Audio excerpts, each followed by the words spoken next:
What if I told you I built a complete Node.js backend in under 10 minutes? Routes, controller, middleware, authentication, everything. I did not manually write a single line of code, not a template, not copied from a Stack Overflow. AI wrote it live in a real time.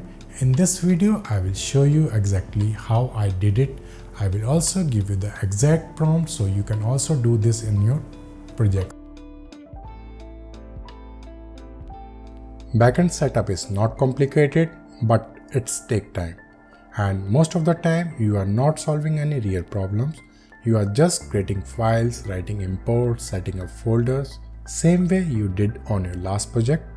AI can do all of that in seconds. Let me show you. Starting completely fresh, blank folder, 0 files. The first prompt I am writing, and this is important. How you write the prompt completely changes the output you get.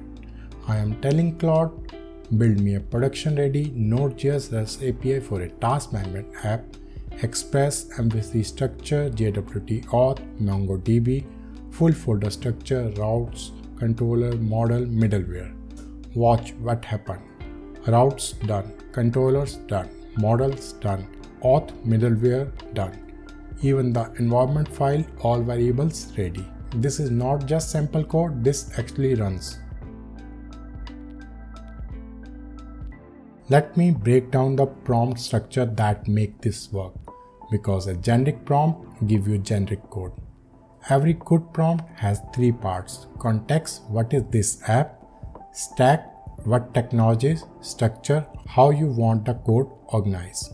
A generic prompt is equal to generic code.